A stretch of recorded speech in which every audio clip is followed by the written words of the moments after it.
start by introducing the panel. So we've got project managers from the the specialty crop block grant that we've been working on. The project managing side is Jeff Volz with Northwest Ag Business Center and Cheryl Thornton with Cloud Mountain Farm Center and Sustainable Connections. And then we also have 2 participants in the program. So on the buyer side, we have Brent Chambers from Hagen. And on the producer side, we have Nick Spring of Springtime Farm. So we've got a presentation, and then we'll have some time for panel discussion. So yeah, with that said, I will just turn it right over to Jeff and Cheryl. Thank you, Alex. Thank you, everybody, for coming to this session. I will start out by saying I'm Cheryl Thornton, Cloud Mountain Farm Center, and we have been working on a specialty crop, that's a tongue twister, specialty crop block grant regarding scaling up for wholesale and working with farms and buyers. It's been quite a project. This is our 3rd year that we're working on it, and we feel that we've made a great deal of progress in terms of how to work together with buyers and growers to facilitate scaling up in wholesale.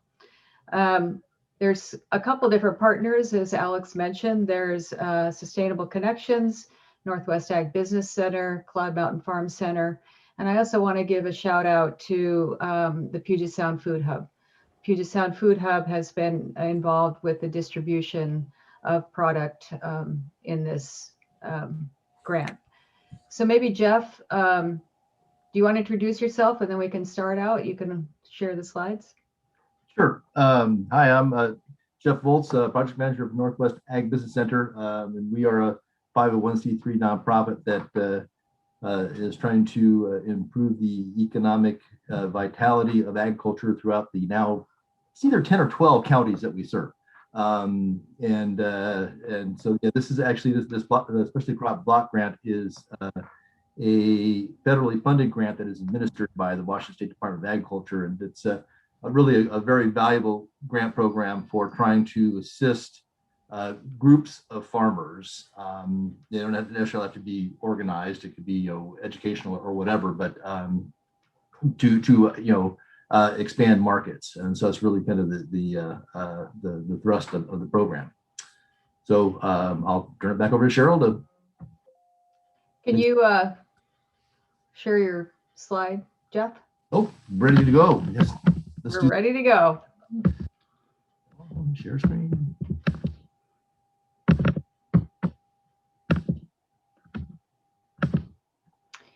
Okay, so as I mentioned, this is a project that is really working with buyers and growers on scaling up for wholesale. So we are looking at specialty crop. That was what the grant is. And specialty crops are generally anything. I mean, they're pretty broad definition of what it is, of what those crops are, not things like wheat, corn, those commodity type products. So the goal is, again, to increase sales into wholesale market channels for growers. Go ahead, Jeff. We wanted to really look at how can buyers and growers work together. So the first year, the first couple years, what we've done is look at forming a cohort with wholesale buyers, and that included a variety of wholesale buyers. So we had retail grocery industry, the restaurant industry. We also had institutional food service. So we had Western Washington University, as well as the Bellingham School District. So trying to get a broad sector of the wholesale buying capacity for what is out there. Then we formed a cohort of growers, and some of the growers were already mid-sized farms that were growing already for wholesale, and some small farms that wanted to scale up. So we tried again to come up with a mix of growers so that there were different sizes. We did a survey then of farmers about what they sell most of and what did they have that they couldn't sell? What did they have an interest in working together?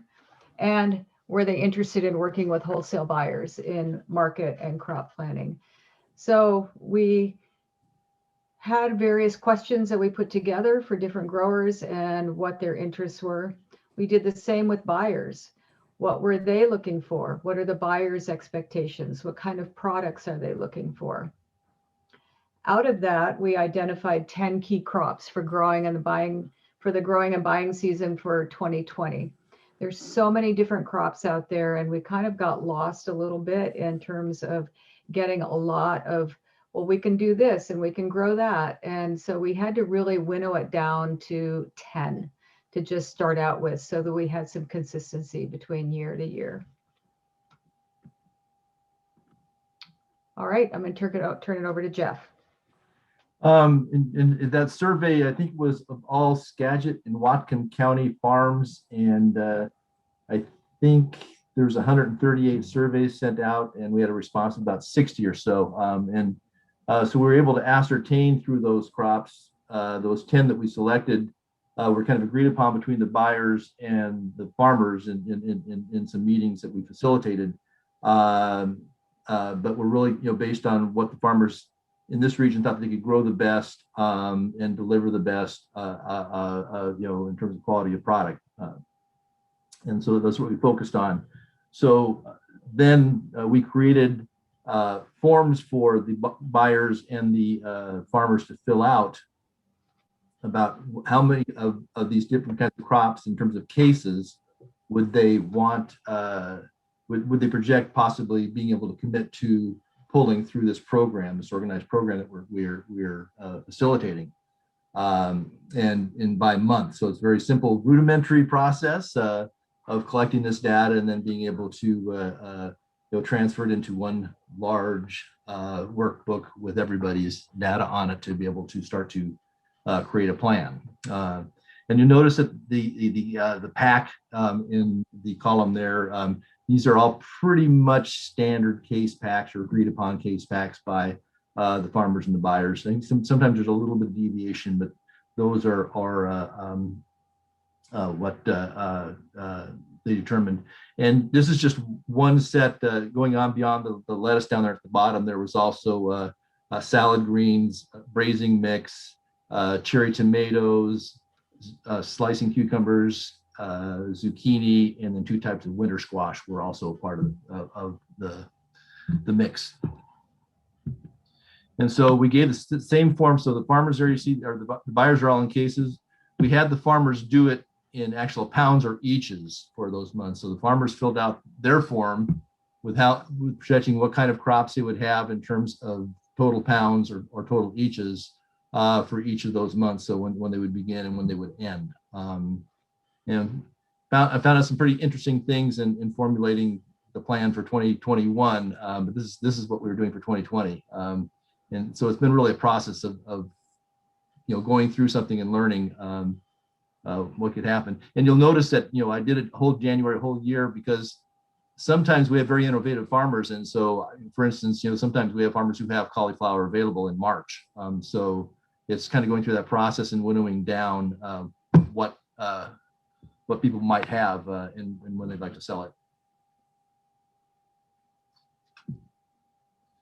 So this is kind of a final. So based on this 2020 season, everybody who's participating, and you'll notice in the left-hand column, we've got a public school district, 2 restaurants, a grocery retailer, a produce department, a grocery retailer, deli department, and a university. We're all participating.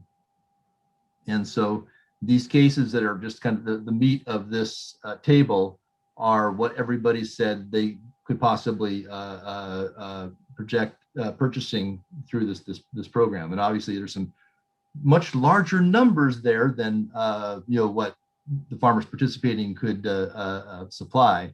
But we want to go through and say, okay, what do they want and what our farmers have? And so if you look down there towards the bottom of the table, you see combined farmers projections. That's the amount of eaches or pounds that our farmers projected having. So from that, we started to mold out crop plans. And so the variance, it would 125 to 370 case variance would possibly be considered an opportunity. Yeah, right.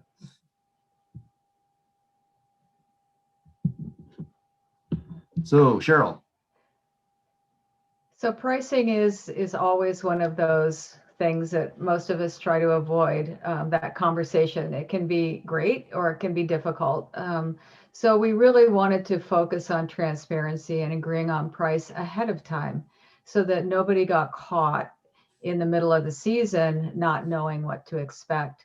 So we wanted to really look at the long-term success of this. And with that said, clear communication was important. We all know that all of us farmers are rich and we can afford to sell product wherever we can at whatever price, which is not the case at all. And the same way, buyers cannot afford to pay us what we think we should get, and they have their margins as well. So we really wanted to make sure that we were all on the same page, that we came up with an agreement that worked for everybody. We wanted to solve this problem, like I said, ahead of time with coming up with what the product is, what kind of packing size it is, what the expectations are, the timing, and then if there were issues along the way, how did we work that out in terms of quantity, quality, so on, if there were disruptions in the summer months. So, Jeff? So here is, we sent out a blank one of these for everybody to fill out. So and all the wholesale buyers and all the farmers got the same exact copy to fill out, and it's based on case prices for all those products. And so each independent individual would fill it out and send it in, and I compiled them all. And we would have liked to have a little more participation in what we got, but we still had reasonable participation. And my process for doing this was to try to identify where prices might be the closest, and say, okay, well, it looks like we have at least some opportunity of getting to yes in half of the categories that we have, or whatever that might be. So we know that we can at least move forward with some kind of plan. And then it seemed to me as though farmers were able to circle back, kind of almost post plan, and get to yes with buyers, a little bit later on.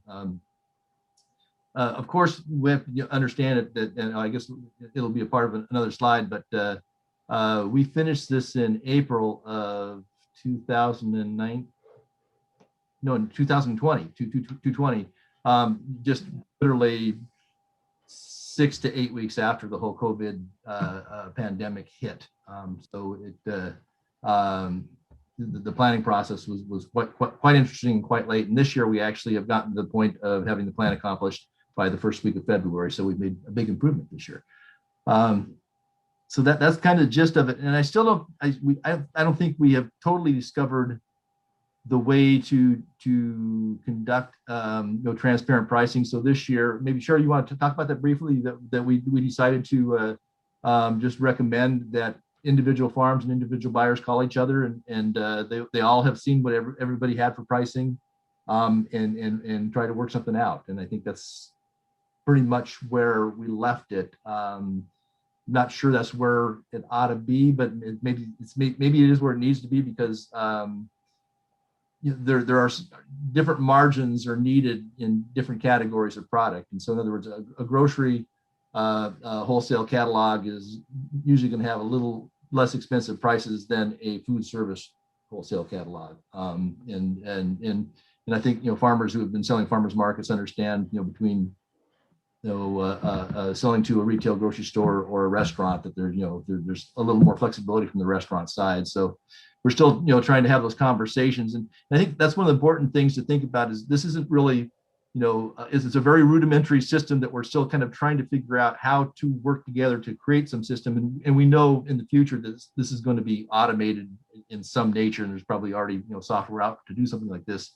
But it's the importance is these relationships happening and working on these issues together, to understand that the farmers need a place at the table to be able to continue to sustain farming, and trying to get the price that's right for the farms is really, really critical. We're very fortunate we have wholesale buyers who are sensitive to that and actually care about local food and want to make things happen. I think that we'll have a moment too. Both Nick Spring and Brent from Hagen can talk about that in a few minutes. Yeah. So this is what a finished plan looked like for restaurant number 1. And so if you see, and I can't see all the way totally on my right-hand column, but I think it's 1,710 cases for the season. And it was, 41, almost 42,000 pounds or eaches of product.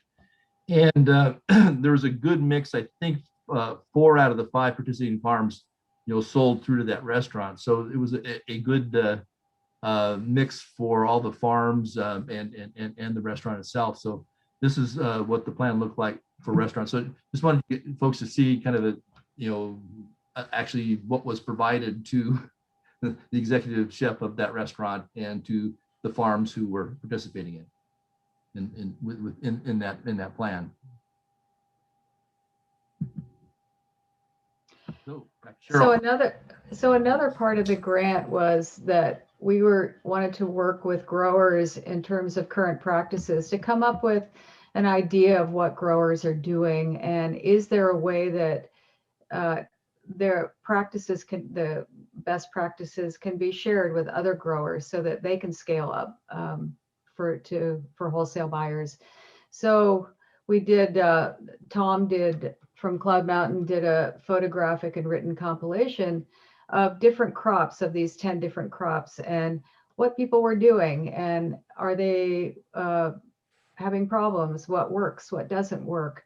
That document will be changing. It's something that can be updated annually, every year, looking at different things, new things that come out that growers do that works better. So that will be part of the end of this grant at the end of this year. Again, a living document, something that growers can add to, subtract from, and share with each other. We feel that part of this grant was not only in crop planning and working with buyers, but growing practices and working together to help each other so that everybody can get a heads up and a little bit more information on what other people are doing.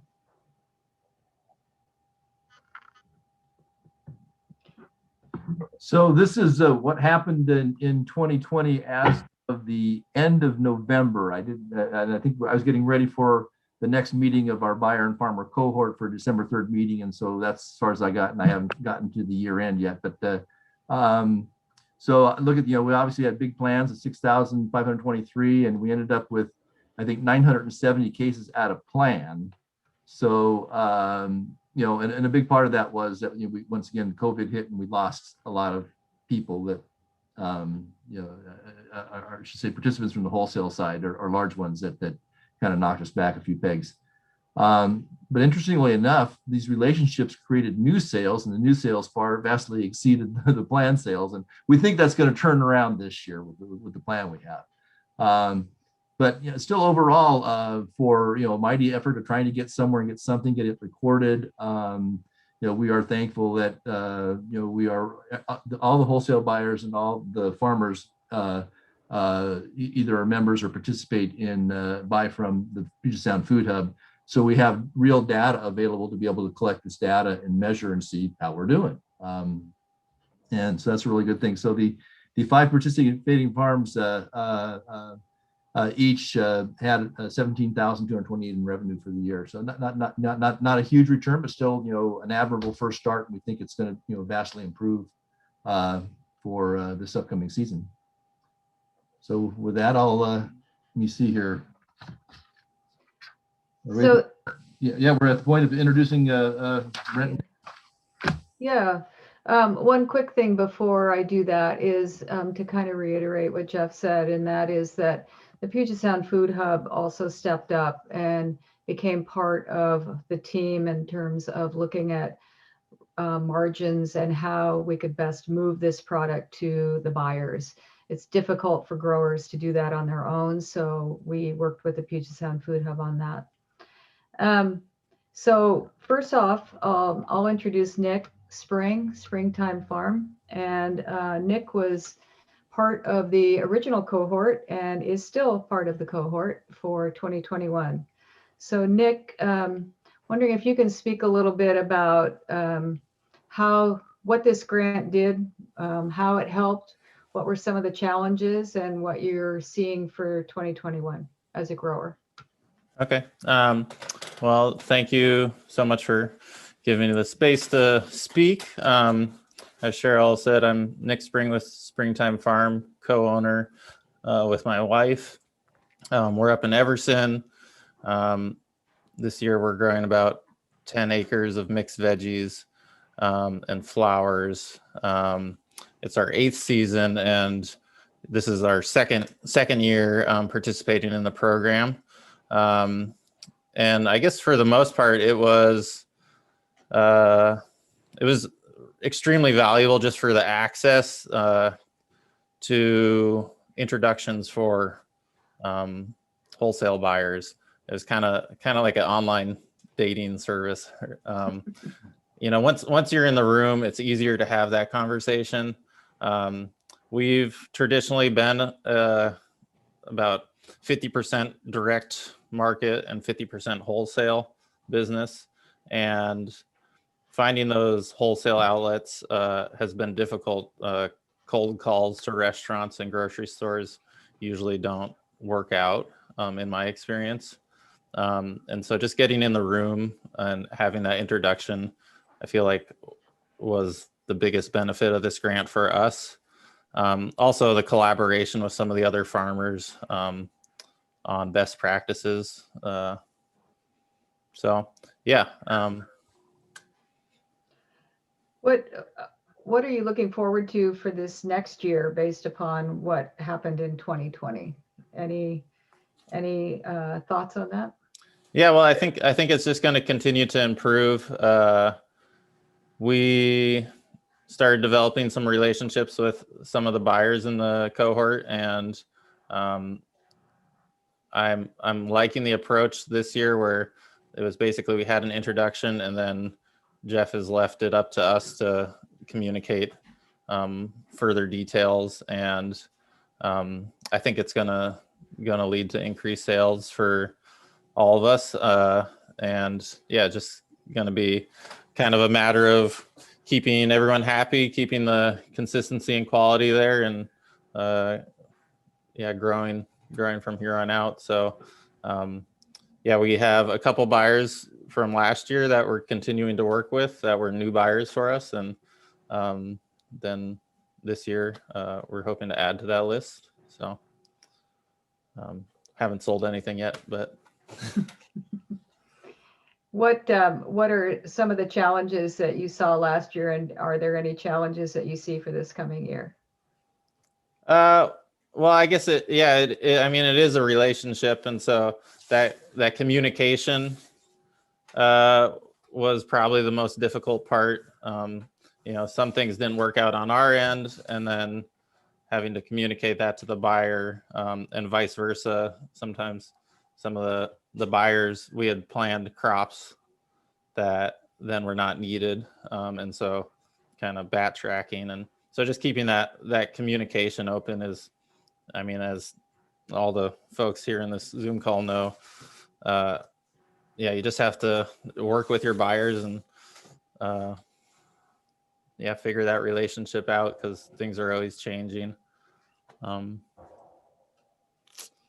But Okay. yeah, I'm excited. I think there's a lot of growth potential. We're just really hitting the tip of the iceberg in terms of local food and what we can produce here and what is consumed locally. So I think it's going to be good. Great, thanks, Nick. Yeah. So we also have Brent Chambers from Hagen, who was part of the cohort last year as a buyer. So Brent, I will have you answer the same kind of questions that Nick did from the buyer perspective. You bet. So I think being part of the program was helpful for me in understanding what goes into the planning part of a grower, right? For me, being on the retail side, I'm looking 2 to 8 weeks out and not having to think, months down the road, which is what, all the growers are having to do. So, learning that aspect of the business was helpful for me, and learning to communicate with the growers on what my wants and needs are for the year, and coming up with a plan on how they can support or we can support each other, and kind of moving forward. Going through the whole planning process of quantities and those kind of things, and coming up with kind of items from was nice to be able to meet a whole bigger range of growers than what I have in the past. I've been in the produce retail side for, oh boy, it's 30 years this year, so it's crazy. But always had a group of small farmers that we've dealt with here at Hagen, but being able to make this a bigger group and expand on that is exciting to me from the retailer part of it. So that part was really good. What was your perspective, Brent, on the quality of product coming from local growers and your expectations? Were they met? Yeah, I think, overall the quality was fantastic. So exactly what we're looking for.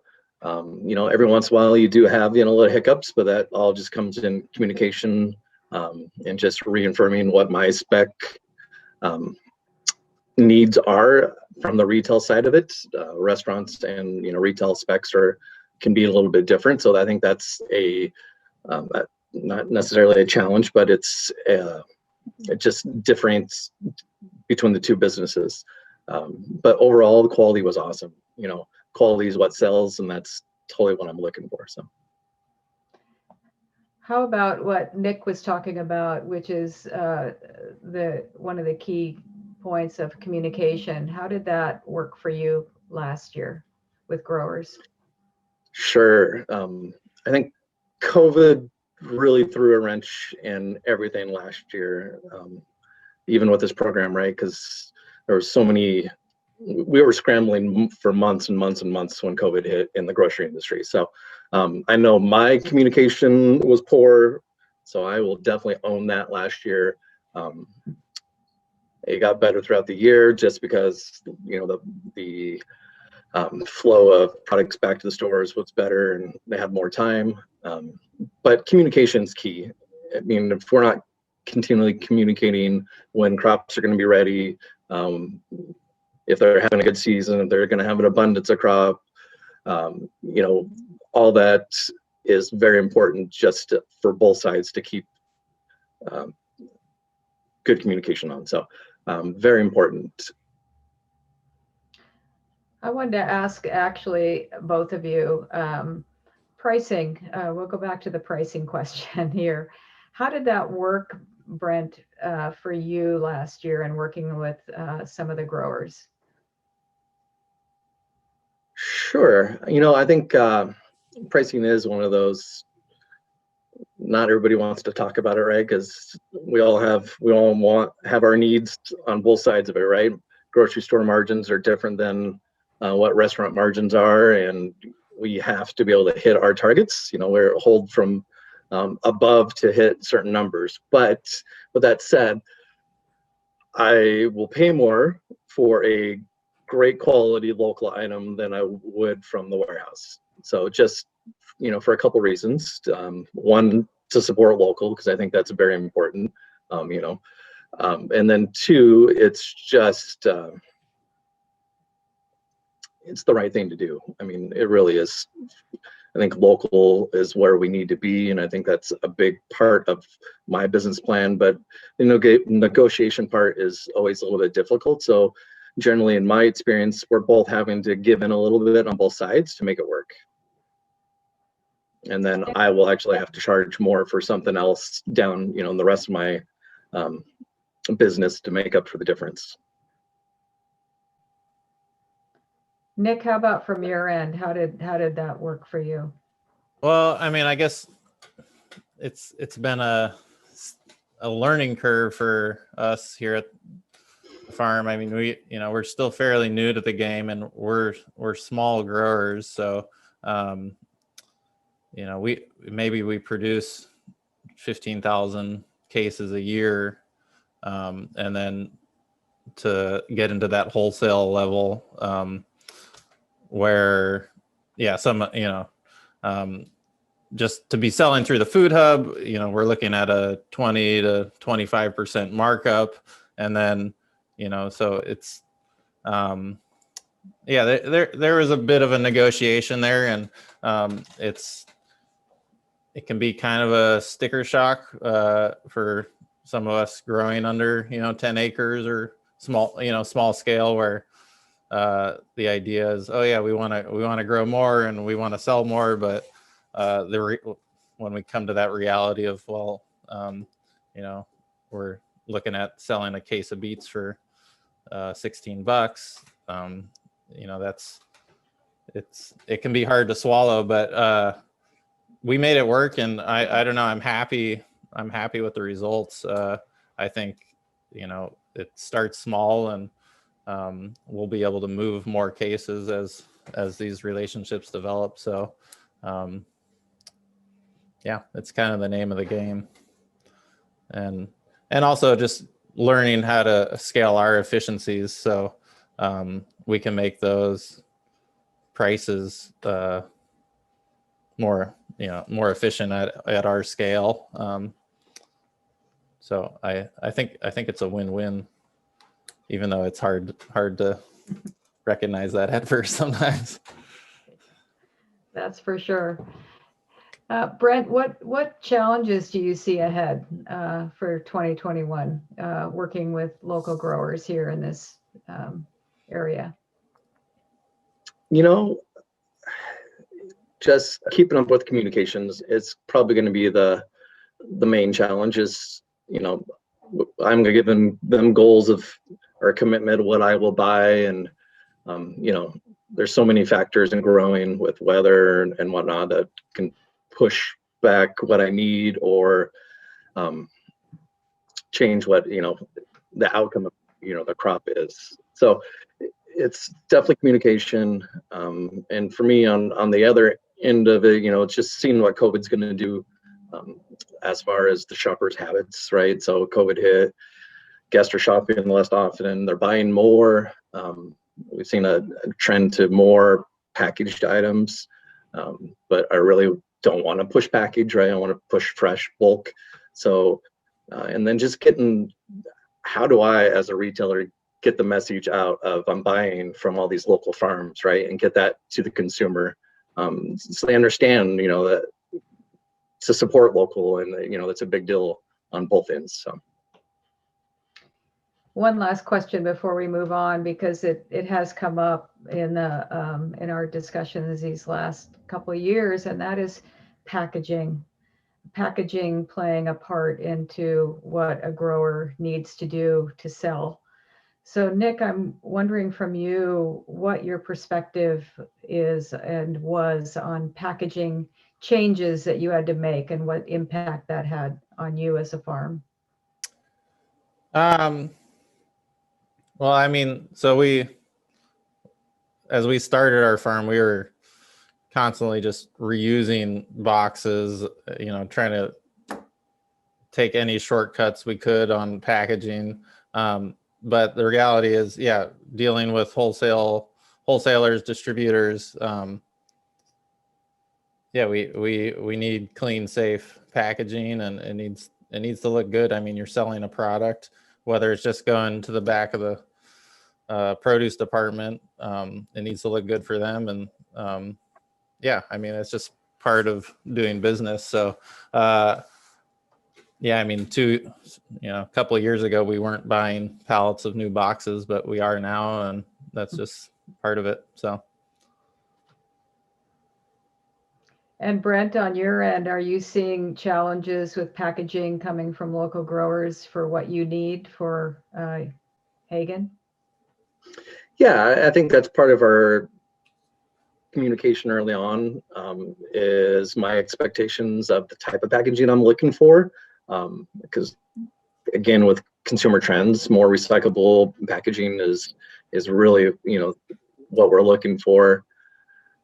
And it, besides being, you know, sustainable and recyclable, it needs to be pleasant looking, right? So I feel really helps sell things. You know, like cherry tomatoes, we push a lot of organic cherry tomatoes in an open top cardboard container. You know, that since we've switched that type of container, you know, our sales have probably over doubled. So you just really got to find the right packaging that the consumers are looking for, that they'll support. Great, thank you. Jeff, do you want to continue on? Okay. I want to leave time for questions too, Well, I since think- we have both Brent and Nick here. Back to share screen, because I think you're going off.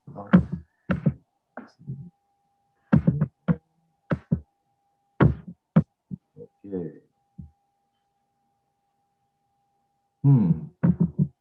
Must have closed down here. So let's start. We can see it. There we go. Oh. If you could go down some slides here.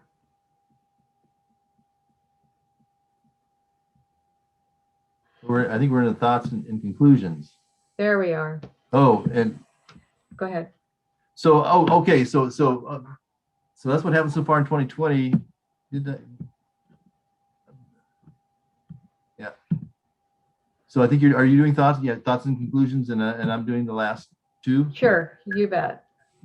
So as you can see, hopefully, between Nick and Brent, that positive relationships were established. And again, that's the goal of how do you approach creating those relationships. And the goal of the grant was to help facilitate that. And as I think Nick pointed out, often being in the room is like 95% of it. If you don't know who those buyers are, cold calling or trying to come up with who to contact can be a huge issue. And in the middle of trying to be crop planting and growing and so on, that is always just a difficult time sink in terms of trying to figure out who and what. We tried to develop some systems to support collaborative market and crop planning, as what Jeff went through of what do buyers want? What can growers grow? What are those numbers like? You put them all together. What are the deficiencies? What's the pricing structure? So trying to come up with a model that can work in the future for anybody. And I know that the Puget Sound Food Hub is looking at potentially using this approach in the future for the members of the Puget Sound Food Hub for crop planning. What do growers have? What do buyers want? And then putting those together to help facilitate creating relationships, which is the bottom line here. The current sales as of November of 2020 was $86,000, and the projected sales through the year were 90,000. Jeff, I think maybe have some updates on that. And after 1 year, everybody's looking to scaling up even more.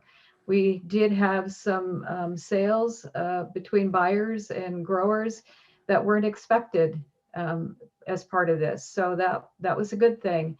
Some of those were, oh, I didn't know you grew this. I will take that. Or I didn't know you were looking for that. I can grow this. So those opportunistic sales are part of this whole positive outcome of what we've been trying to do. Jeff?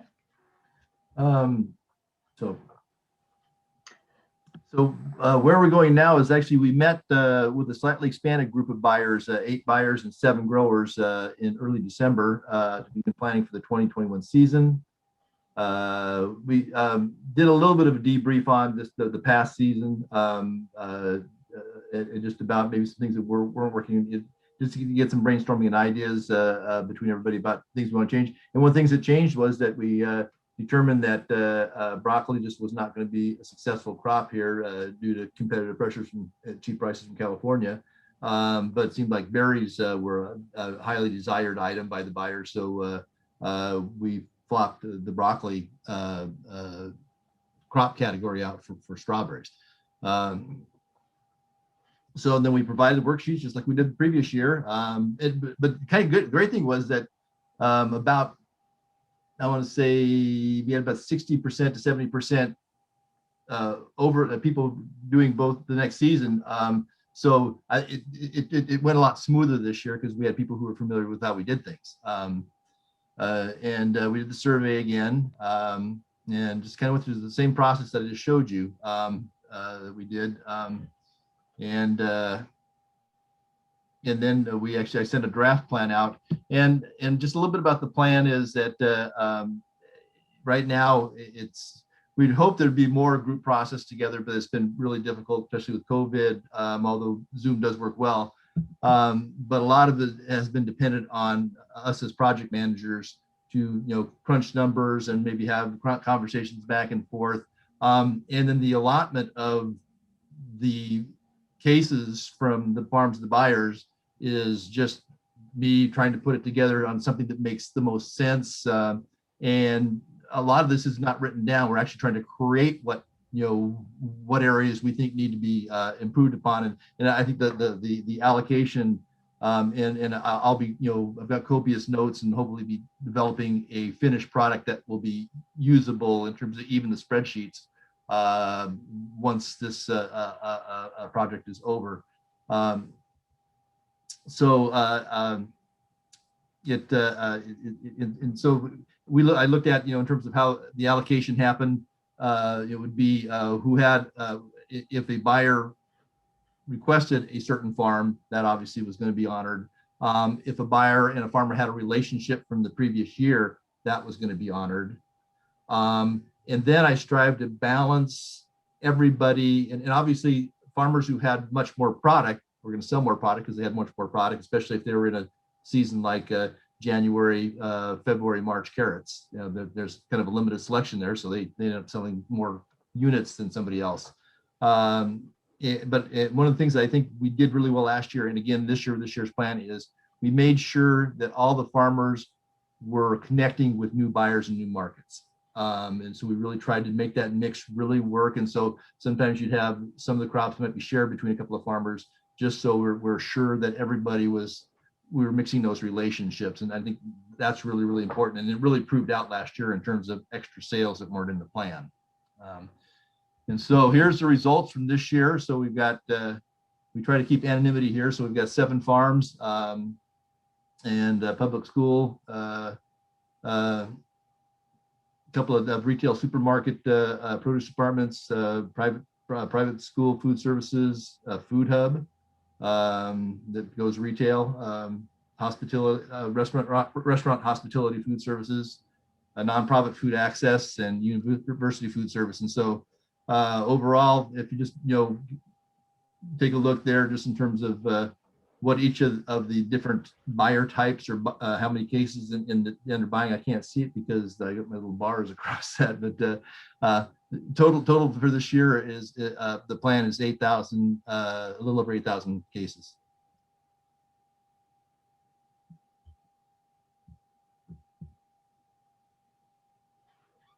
And you can see the range of farms there, I think from a low, just a little over 500 up to 2320. So that's kind of and that's when we talked about the mix of farms. We really wanted to have mid-scale farms who could attract larger buyers and larger orders, and provide consistency of product to make the project attractive enough to get everybody in the room talking together. And that I think in that it paved a way for the small farmers to, try to figure out how to fit in, because we as you can see, we have some people some of the buyers are buying a lot of cases and some aren't, and so that it just seems like there's a good fit for farms of all sizes who are emerging into wholesale in this model. Okay. So I know there's some questions in the chat box. Is one of our Sustainable Connections helpers going to help us here, or should I? Yeah, no, I can jump in, and we've got two questions that came up. One real quick, and if anybody does have questions, feel free to put them in the chat, and we can get to as many as we can within the next 13 minutes or so. The real quick one, and I should know the answer to this, but for Cheryl, is the growing practices document available to the public? Is that finished yet? That is not finished yet. Okay, Tom is still working on it, finishing up the last crops. And so as soon as it's done, which should be done, I believe, by summer, yes, that will become available to all growers. Now, I'm not sure where. That's a very good question, where it's going to live, but it will live somewhere, and we can make sure to get the word out to everybody of where that document will live. And again, it'll be interesting to see as growers have additions or comments on it, how that will change. And so we're excited to kind of have it get in the hands of growers so that we can get feedback and that document can be shared between each other. Yeah, and we all kind of struggled with what kind of document it should be, because we researched how-tos, and it's kind of like a one-size-fits-all type of model maybe, and we thought of a living document that farmers could get together working on crops, could update. So it's structured in a way that there's components of it that can be updated, I would assume that the Sustainable Connections and NABC will definitely have them on our websites, but we'll figure out some outreach dissemination strategy to get the information out, because we're going to have that. We're going to have kind of some kind of canned package for this market crop planning thing, and kind of my dream and belief is that it becomes a role within the food distribution cooperatives as a staff role, to work with, and that we migrate it to something that's electronic, some kind of inventory planning process type of thing, that starts to sort things in a way that we'd like to direct it, and record information in a way that we'd like to direct it. So yeah, I think it could live on NABC, Cloud Mountain Farm Center, and Sustainable Connections websites, all three of them, potentially. But we will have to get the word out when that document's finished. Great, thanks. The other question in the chat is, were there any buyers who were looking for something specifically, and none of the farmers were able to grow or were currently growing? And if so, how did you address that? Well, we had those extra sales, so obviously that wasn't part of the plan, so that they connected at that level. We did have that discussion in between, in our cohort in December when we were doing the plan for this year. Were there items that, and a part of it was that we, for this project, really want to be locked in, because we're measuring these 10 crops that we're working with. We were in, and the agronomy packet is a part of the market for wholesale packet. Trying to make sure that we're developing kind of quality control best practices that would ensure that we're giving the best products possible to the market, in a collaborative way. I'm wondering, we've got a buyer here. We've actually got two buyers here, but that I see. Brent, any comments on that from your perspective, just to help some of the growers that are in this session? Sure. As far as items that we're looking for, that is something that we haven't really discussed, but we had a great hothouse tomato grower, something like that. Always looking for something different, unique. There's a lot of the farms grow many of the same items, but something that would stand out in the retail place is what we're looking for. But for me, anything hothouse, I know that's a bigger investment than what's out there for most farms out there. So not always the most practical want out there, but definitely there's a need for it, though. There's sales to be had. And this is going off script a little bit, but Devin, if you're there, I'm going to call you out and see if you've got a response to that question as somebody who's also on the wholesale buyer's market.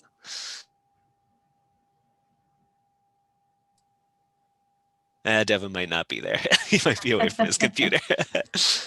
That's all the questions that we have in the chat that are specific to this group. Let's see. So we've got another one coming up. So that's a really exciting case study. What would help buyers and growers to continue strengthening these relationships and better understand the unique challenges each face and continue to identify opportunities to achieve shared goals? So that's a big question. That's a question we've been asking for 40 years.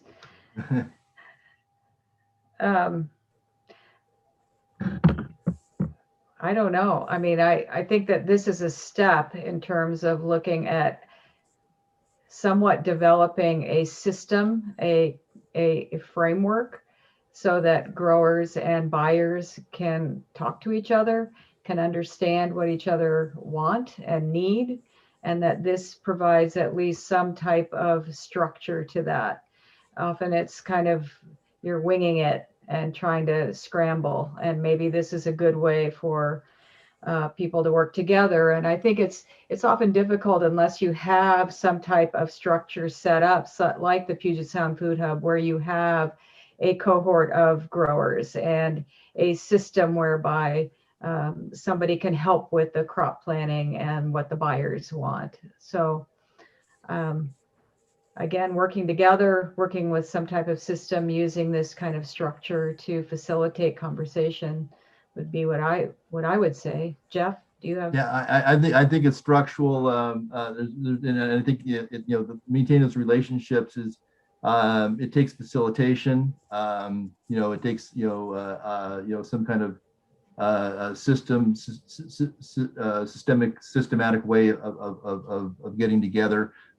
We obviously, as a USDA designated rural cooperative development center, we think co-ops are a really good way to do this. And we think that it's pretty exciting right now. NABC is working with 8 different producer-owned co-ops representing 220 member owners, farmer owners, throughout a 10-county region. And we think that there's a lot of opportunity for co-ops, farmer-owned co-ops, to have a real dominant place as being the source for local food. I mean, that should be what we own. And if the farmers own the land and own the businesses and the farms and own the cooperative and have a stake in the distribution, I think that's one way to make it all happen. Nick, do you have any thoughts on that as a grower? Well, yeah, I was just gonna, I mean, it's kind of what I said earlier. I agree with everything you guys just said. It is so important to have that facilitation to get in the room, but then nothing is going to take the place of the direct relationship between the grower and the buyer. You can only grow a beet so well from the outside, and so whether you want to buy my beets or someone else's, it's maybe because we have that relationship. And so, yeah, that's why this grant has been important, is to get us in the room and start that conversation. And then it's the hard work after the fact. So, Brent, do you have any comments on that? Yeah, I think, last year was, with COVID, it was a little more difficult, but I think it's going to be very important for me to get out to these farms, right, and see what they're doing and see how they're growing, and build that one-on-one relationship face-to-face. I think face-to-face relationships can really take things so much further, rather than on the phone or through Zoom or anything else. I think the in-person, as COVID will allow us in the future to get back to normal, hopefully, and just build those relationships one-on-one. And I can see their challenges firsthand, and then I can communicate my challenges to them face to face. I think that will help build these relationships even further. I would like to speak up and say thank you to everybody, and I appreciate all the work that is being done behind the scenes. And it was really nice, Nick, hearing you and reiterate some of the problems that that small farmers have. I mean, I'm very small farmer. And I would just like to make a plug for we talked about packaging and labeling, and on the front end is quite unbelievable, the amount of packaging that we need. But on the back end, when all that packaging is discarded, it's also very unbelievable where it goes and how it's being taken care of. And that's kind of another end of this whole process that I think needs to be addressed. So thank you very much. This was amazingly informative. Yeah, well, we're just about at time. Thank you. Thanks, Helen. And thanks to Cheryl and Jeff and Nick and Brent for being on the panel.